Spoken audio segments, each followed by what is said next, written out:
So today we're going to go over some tips and tricks for administering resources specifically in your QReserve site. And as you know, this is part of our ongoing QUniversity series, Q&A, tips and tricks. And that comes from a lot of our customers saying, oh, I didn't realize I could do that when we show them certain things. And so we've collected these together and put them into these short sessions to help any administrators of our sites learn the same things that we do. So let's kick it off. Okay, so we'll go with the same format as usual. I'll go over some tips and then I will go to one of our live demo sites and we'll look at it in person in real time and see what that looks like. So the first step is changing column headings. And this might sound simple, but it would be surprising how many people actually didn't realize they can do this.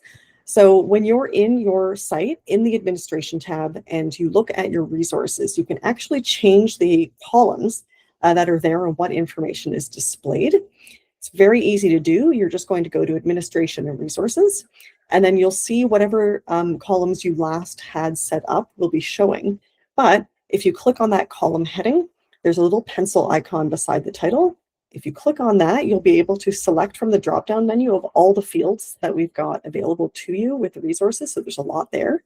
And you can select which information you'd like to show. So let's hop over to our demo site. Just give me 1 second here. And here we go. So this is our lab demo site. So you'll want to go into administration and then resources. And so you'll see here, the two columns that are showing are the ones that I just happen to have set up previously. So I've got our resources, and then alternative names and contacts happen to be the ones that I've got set up here. But maybe I want to look at something else. Maybe I want to see if we have any approvers on resources. So I'll go to one of my columns. It doesn't matter which one. Click on our pencil icon, and then you'll see here it converts to a drop-down. Now, you may not be able to see all of the drop-downs through the screen, but trust me, they are there. And I will select approvers. And then you'll see here I can scroll down and look and see which of my resources have approvers or don't. So if the field is blank like this, there's no approver on that one, but this one is my staff user group. And if I hover over top of that, you'll see it pops up a little bit more information. In this particular instance, I have a user group here as an approver, and I need 2 approvals from that group of people with notifications on. So it gives you a little bit of a extra information if there's a group on there. Okay, so that's nice and easy. I can go over to my other column at the same time and select something different there. Let's look, for example, at credentials. So now I can see 2 things that I'm interested in with my resources. I can see approvers and credentials required at the same time. So that really opens up a lot of flexibility here for you when you're checking out your resources and being able to see a lot of information and exactly what information you want to see about your resources at once. One small thing that I'll add on here as well, in case you hadn't found that, is you'll see there's quite a long list here on the first page of my resources. If you scroll down to the bottom, you can change how many resources are displayed per page. The default, I believe, is 5, so it's quite small. But if you want that bigger view, go ahead and just select. It goes from 5 up to 100 per page. So that's another easy tip to do that too. Okay, back over to our slide deck. And we have another tip here for you, which is using multi-edit. So you may find sometimes that you want to edit the attributes of multiple resources at one time. So let's say, for example, that you want to put an approver on multiple resources. So instead of going into every single resource profile individually and updating that approver and adding it on there, you can use our multi-edit feature to do multiple edits at the same time. So we're going to be going to that same place that we just saw, administration resources. And then at the top of our screen, we'll have the multi-edit option. Once we've got that brought up, you'll be able to select the resources that you want to edit. So you can choose all of them. You can filter and choose from there and just do selected resources if you'd like. Then you're going to indicate which field you'd like to be edited from that drop-down menu. So again, in our example, if you want to put approvers on, you'll choose the approvers field.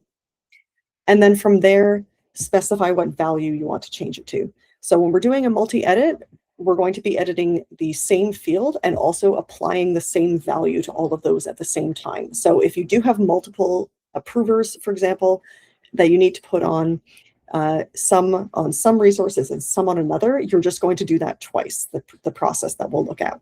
So everything that you'd like grouped together with the same change is what we're going to be doing in one step. Once you've got that value indicated, then you're going to click apply, and it's going to apply you to all of your selected resources. So let's go take a peek at our live site, and we'll put this into practice and do one. So I'm already in the administration resources we looked at from the last step. And now towards the top of the screen here is where I find my multi-edit button. So if I click that, you'll see here that I now have a new section up top where I can choose the resources, the field, and then apply that new value. The other thing that you can use at the same time as this multi-edit is the filter. So if we add filter here, it will allow us to filter through our resources. So there we go, our filter. So we can use the filter to search through there too. So let's say, for example, I want everything that has the word microscope in it. I can type that in and easily find all my microscopes. Let's say here, we can also filter by our headings. So if I want, for example, locations, I can click on locations. I have 5 locations listed here. And when I look at my multi-edit box at the top here, you'll see I have the choice of selecting all of my resources, filtered resources, which is 5 because I filtered by location, or some. You can manually select which ones you'd like to do. So let's say in this case, we do have an approver on one of our rooms, but let's say I'd like to add an approver on a couple of our other locations. So I'm going to choose our blocker room and our clean room as my 2 selected resources. You'll notice that this some resources updates to 2, just to confirm that I have selected 2. Now I'll go over to my field, and I'm going to select here the field that I want to change. Now, you can't see the drop. Oh, you can see the drop down menu this time. Excellent. So it will give you a choice of the fields that you have available. I'm going to choose approvers. And now the value field pops up. So now I can choose how I want to update this. So I'm going to click Add Approver. And just like if I were in a single resource, adding on a user or a user group to approve, it's the same thing that pops up here.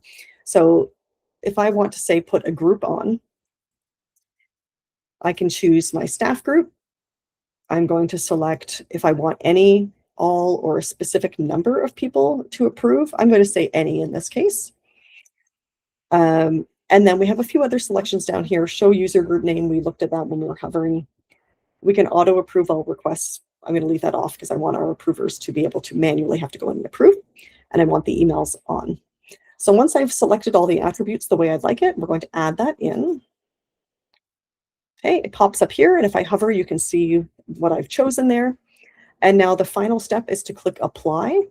And you'll notice I also have the choice of adding or removing. That is because in some instances, you may want to remove the value from the field. In this case, because it's blank at the moment, I would like to add it on. So I'm going to apply the changes to my 2 resources. And you'll see here, I can now see that they've been updated with the approvers. Okay, so easy as that. We've just done a multi-edit. You can do that. Like I said, you can you can apply new values to all of your resources or just some of them. So it will make your life much easier to be able to do that instead of having to do it individually. All right, let's go back and look at another tip.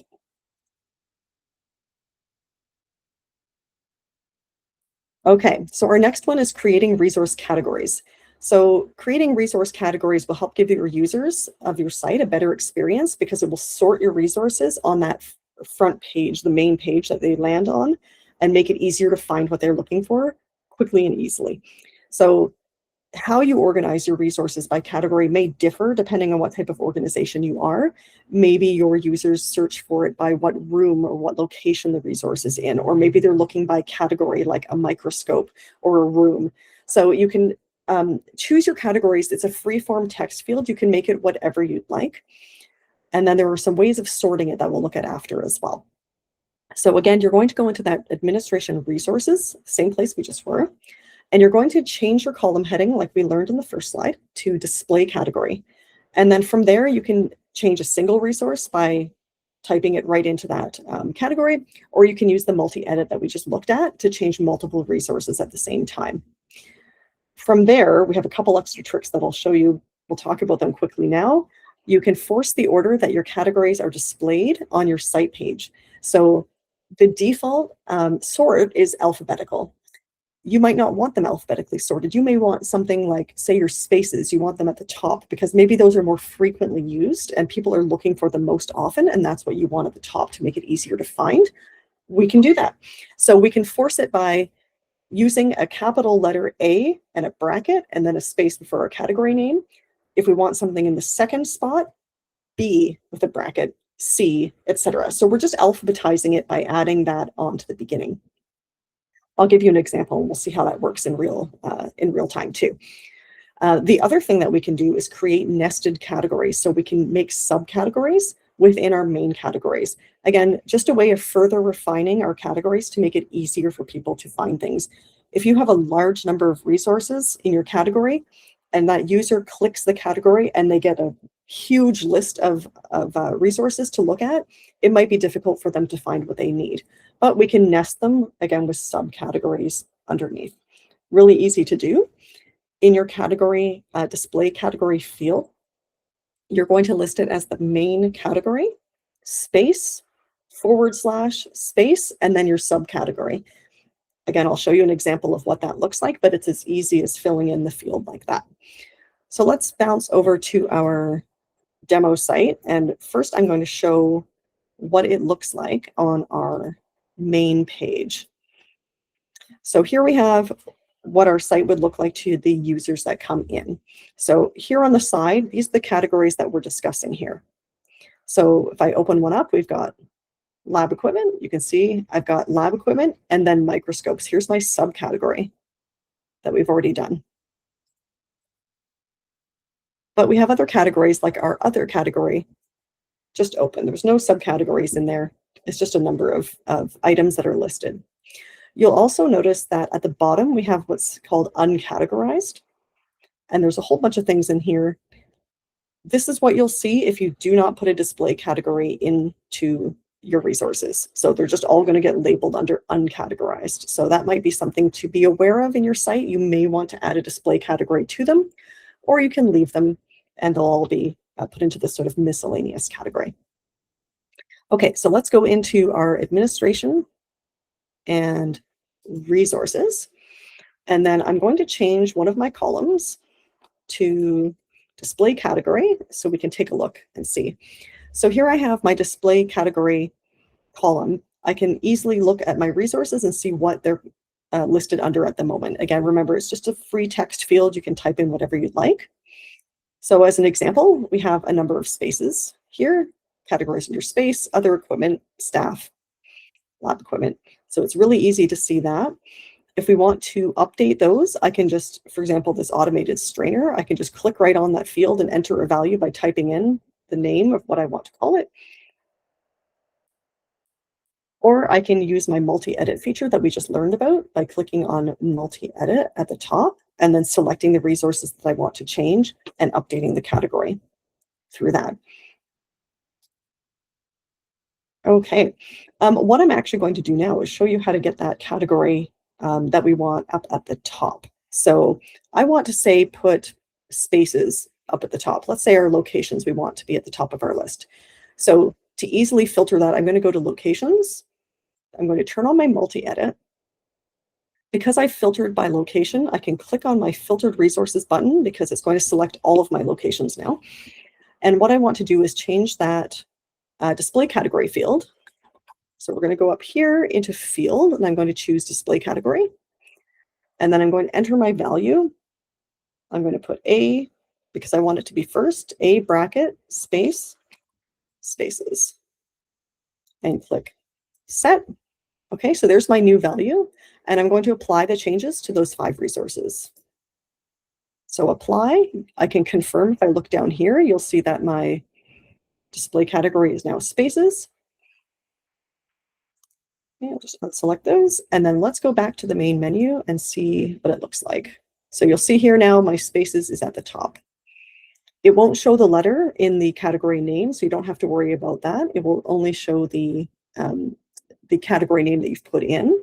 It just uses that capital letter and the bracket to alphabetize, as we talked about. So that's how you can make that change the order of your display categories there. And then the next thing we'll look at is that subcategory. So we'll go back into administration and resources. Let's go back to our locations again. And here they all are. Well, let's say I want our blocker room. We learned about blocker resources in one of our other Q&As, but the blocker room, if an administrator blocks this, it will block off multiple spaces at the same time. Let's say I want that one categorized separately from the other ones. So I'm going to only just edit this one resource. I'm going to go into here. I can still leave the A on the front. That's not a problem. And I'm going to do space / space, and let's call it blocker room. It's my display category. We'll save that. Let's go back into our main menu. And now if I click on spaces, you'll see I've also got a blocker room in here. Okay. So that's an easy way that you can organize your resources a little bit better for your users to have a better experience. Okay, let's go back to our... Actually, that's a good point. I realized we didn't look at our bulk upload. So while we're here, let's look at our bulk upload feature in our resources too. So if we go into our resources, because we've mentioned it a few times, but we didn't talk about that. If you want to make changes to a lot of your resources, let's say, for example, you have a field that you've added, a custom field, a custom property, or just a field that you weren't using before that you've decided that you would like to use, and you have to update all of your resources. It is going to be a pain to update them all one by one, or even multi-edit if you're adding different things into those fields. So let me give you an example. I'm going to update my column here to location. So you can see here I don't have values in the location field, but what if I want to start using the location field, but they're all in different places? I don't want to go into every single resource and type in where it is. And also I can't really multi-edit because I've got different property or the different values for that property. I can't just multi-edit it. It's not the same thing. So what we can do there is use our bulk upload feature. So the way you start off is to click download here. It's going to download a CSV template, which has the column names. You don't have to use them all, but it will download them there. You're going to fill out your resource template in a CSV format, or make sure it's downloaded in CSV format, and then we're going to upload it back into the site. So let me show you an example of what that will look like. So here's a sample file. Now this is in a CSV format. I've opened this up in Google Sheets so you can see it, so it's legible, but this will show you what it looks like. So because I have resources in my site already, you're going to see this resource ID. This is a unique number that is assigned to your resource by QReserve. You don't have to do anything with this. You want to actually leave this alone. Don't change it or delete it. If you delete it or change it, it will upload a new resource for you instead of adding to the existing resource. So you don't want to be duplicating resources in your site. So leave that alone. But you can see here we have a number of different columns. So in this case, if I go over to location, so you'll see here I've added some room numbers into some of my resources. Not all of them, but a few of them I've added some room numbers in. So I've downloaded this as a CSV and I'm going to upload it to my site. Okay, so I'm going to click upload and we can do a drag and drop. So let's I'm going to drag my file over. It gives you a preview here. So I can scroll. You're not sharing that screen, Marissa. Oh, sorry. There we go. Let me reset that so I can show everybody what it looks like. So I've clicked upload and here's the drag and drop. So I'm going to drag and drop my file in and now you can see the preview. So here's where I've got this. I can scroll over and look at my various fields here. At the same time, what you'll see here in this preview is if you do have any errors that are taking place, maybe you've got some type of formatting error, or you've used some type of like a symbol that you can't use in here, you're going to see it in red. So it's going to notify you before you upload it. One thing that happens that you might see, for example, you'll see I have a column for tags. If I haven't created the tags yet in the site, but I'm trying to upload tag names onto my resources, you're going to get an error because it doesn't exist. So you need to make sure you create things like tags before you upload. Same with like user groups, as an example. If it doesn't have a user group in your site, it won't add it. But in this case, I'm adding in the name of a location, which is just a text field, and that's okay. So you can see here, I'm going to import my 18 resources. So I'm going to do my bulk. Oh, because I changed my other one to a numbered resource because we were messing around with that. Let me go back in. What do we do with that? If I can undo. I'm going to take it off of my spreadsheet. That's going to do that instead. Just find out.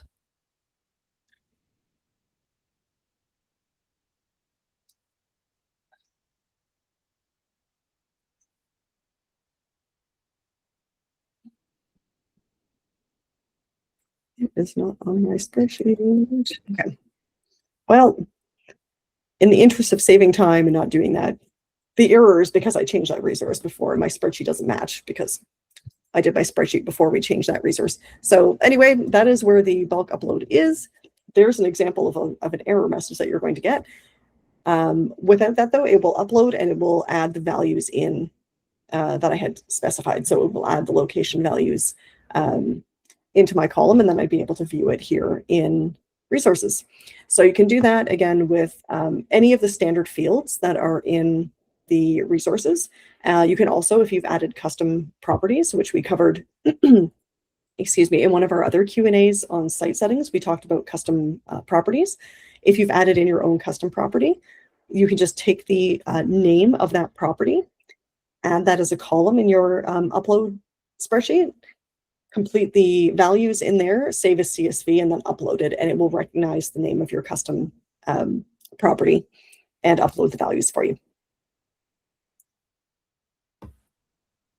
Okay, thank All you. right, no problem. Do we have any other For the questions? idea. I will try it.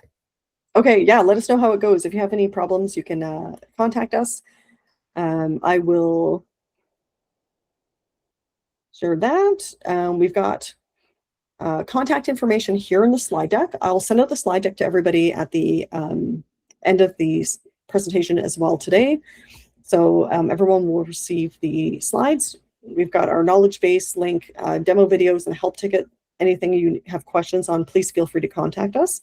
I will also send out a form where you can sign up for a certificate of attendance if you need that as well. You'll get a half hour if you need it for continuing education hours or just tracking your training.